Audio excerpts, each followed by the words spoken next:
You are listening to episode 1, Diagnosed with Lupus.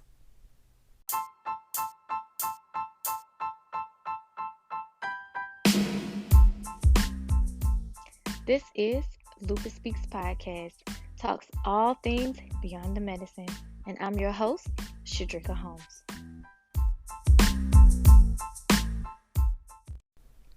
Good day, warriors and friends. It is 4:15 in the morning. I am with you with a previously recorded episode between my sister and myself. This is an interview where she has asked me questions about my lupus diagnosis story, and it gives you some of my experiences with lupus. Hopefully this interview will give you some information and a background of who I am and where I came from. You know, pretty much what makes me credible to tell you guys about lupus and my story. So without further ado, let's get right on into the interview.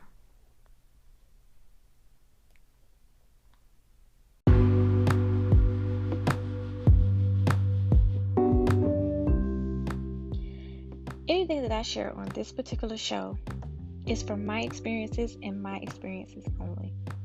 I am not a healthcare professional or a licensed therapist. So if you are seeking to make any changes, I recommend you speaking to your doctor first.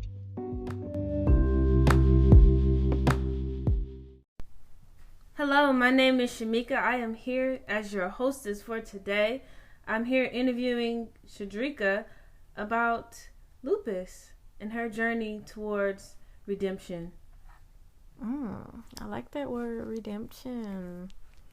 Okay. So, starting with the first question, tell us about the day when you were diagnosed. The day that I was diagnosed. Okay.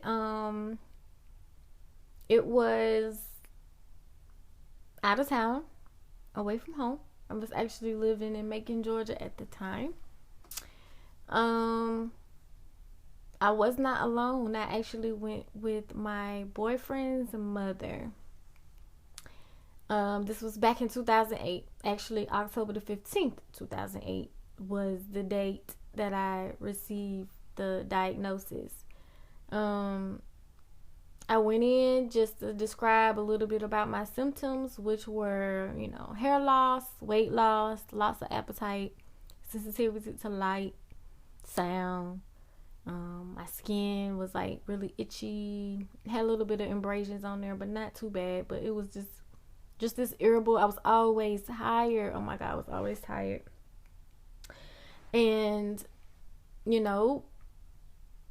I guess it was severe enough for them to even, now that I think about it, like, I wouldn't even know how they would have known to test for lupus, because those symptoms sound like so many things. Mm-hmm. But they did. They drew the blood work and it came back a couple hours later. I sat there, and I remember his mom going, "Oh my God." And I'm like, what is lupus? Like, I had no idea. But she did, and she was just so sad. She was in tears, and I didn't get it. Mm-hmm. I was only 20, so I didn't get how severe it was going to be. Okay. What was the hardest battle that you had to overcome pertaining to lupus? I've had a couple of flares, if that's what you want to call it. But I guess the toughest one was when I had tonsillitis.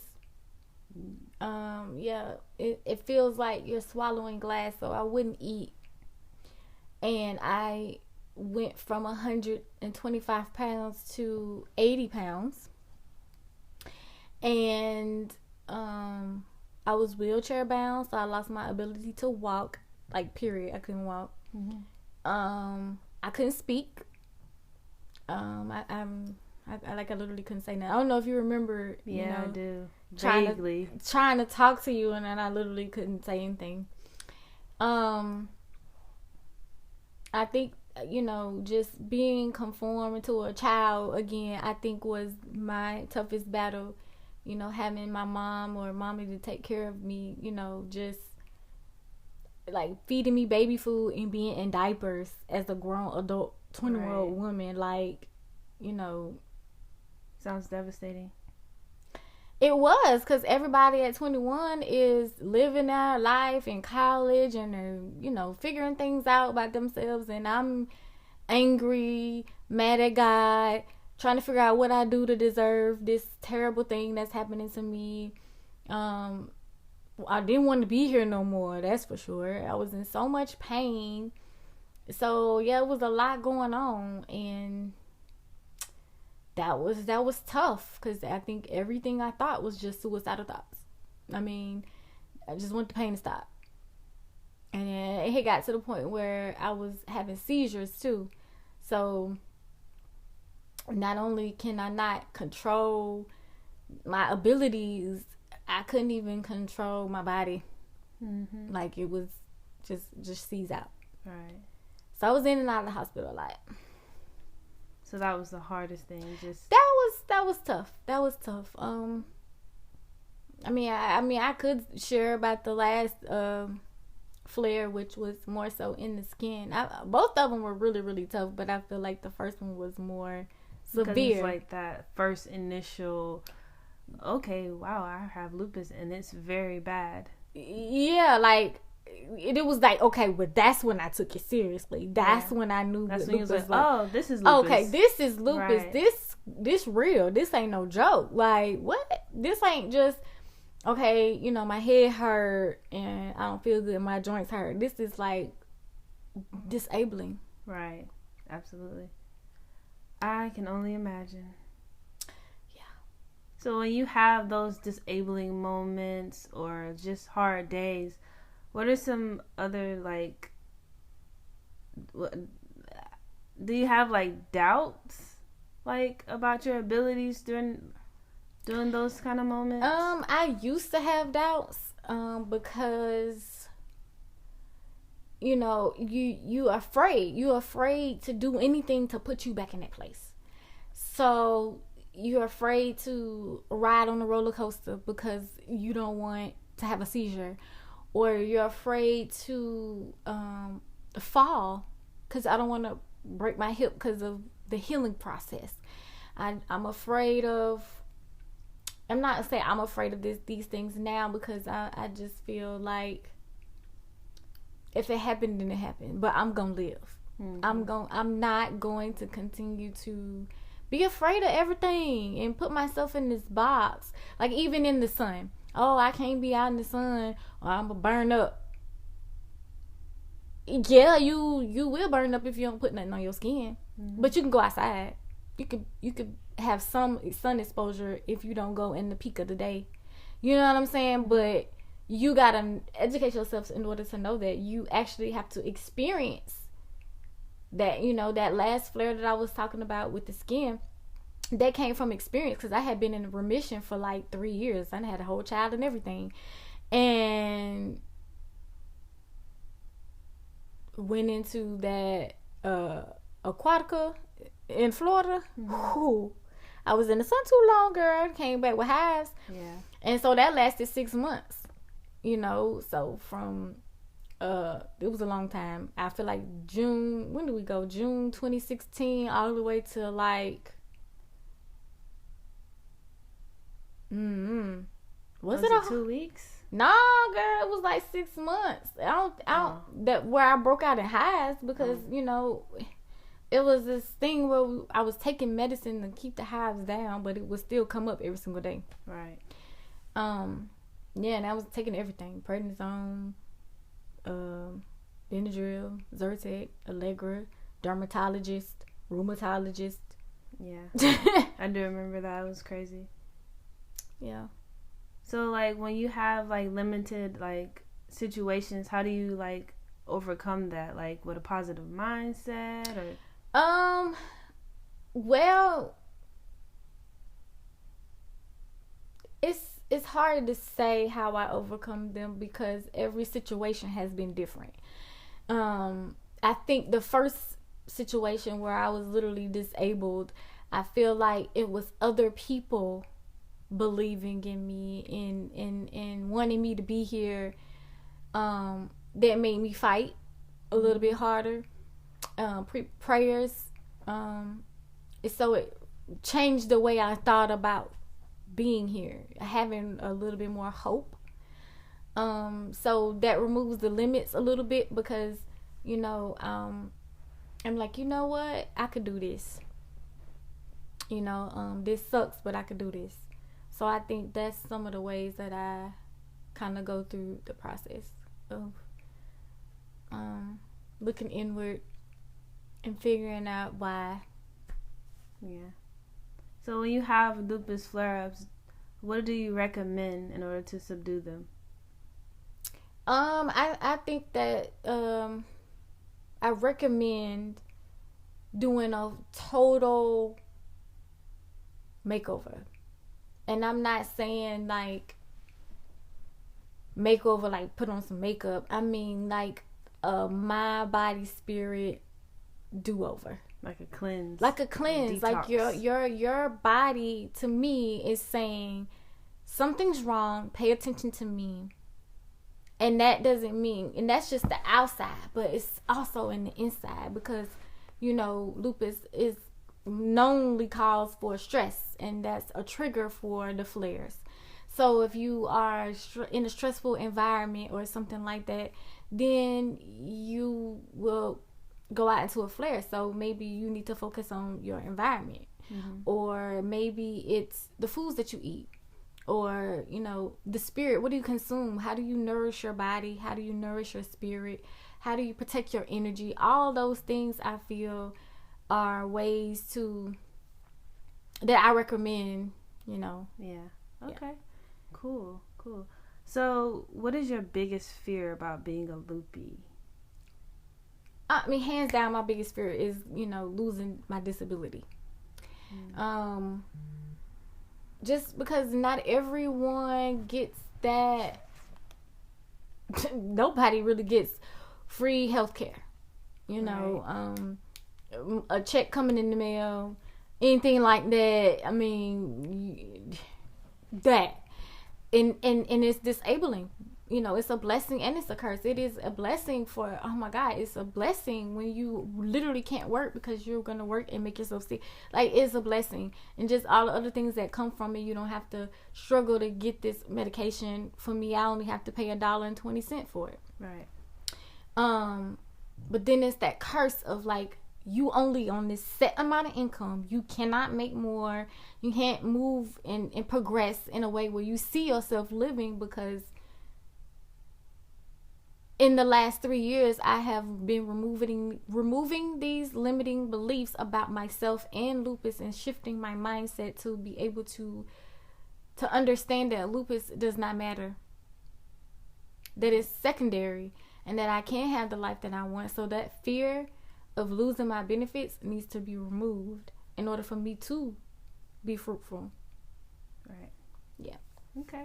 So this is going to be my last question. Okay. What are some ways that people don't have lupus can help someone that they love or know that has lupus? The most beneficial way is to be present, and because nobody can understand what you actually going through, as far as pain and what your thoughts are and just how you feeling. I think it's being patient with the person and helping them find resources and tools that they can use in order to heal thyself. And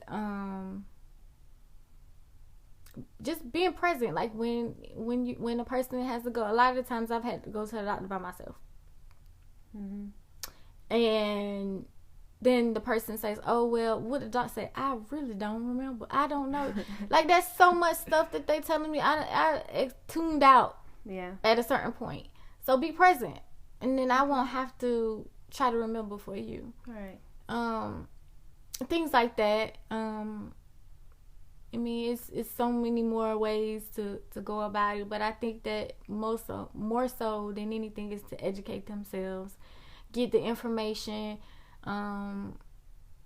be hands-on, don't and I know it's hard for a person to be a caretaker or a caregiver over somebody that they love to see suffering, but do the best that you can do.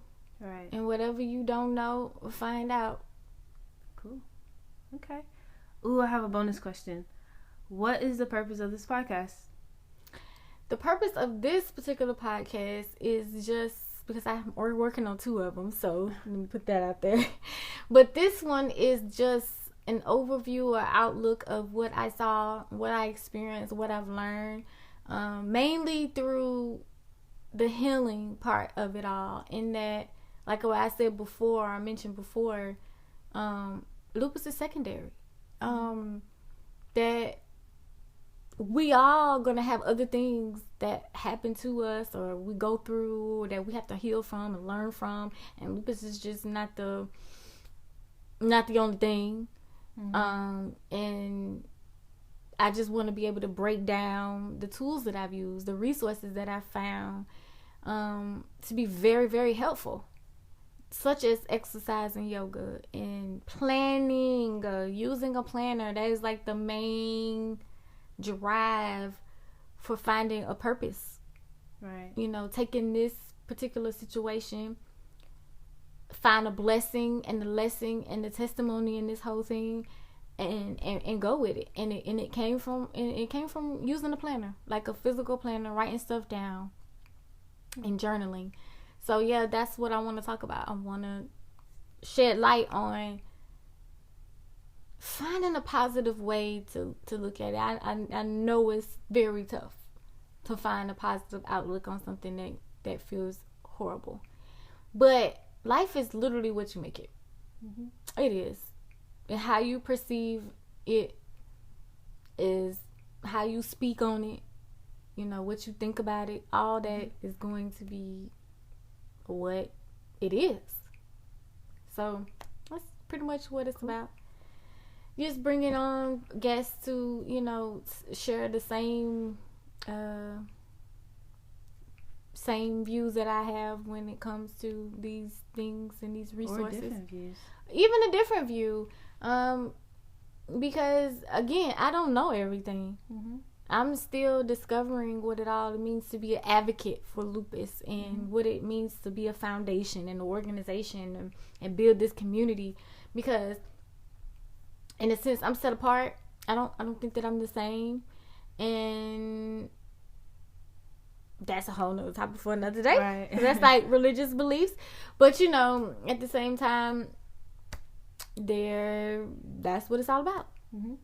So yeah. So any last final things that you want to say? Let's just build a community, guys. Let's be the sisterhood and the support.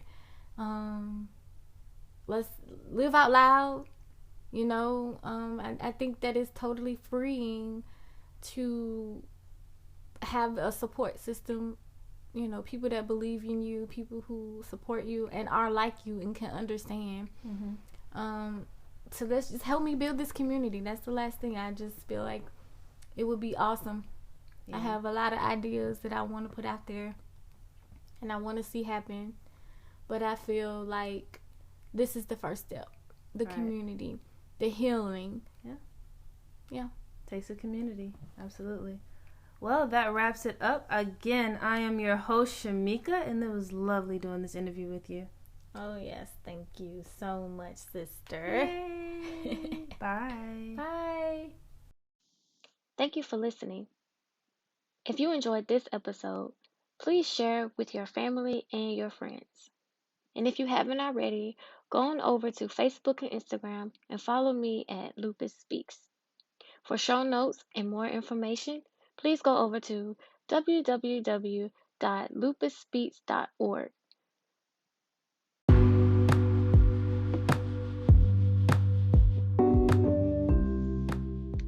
Remember, warriors, you do not have to fight this fight alone. I am with you and I understand. Until next time, peace and be intentional.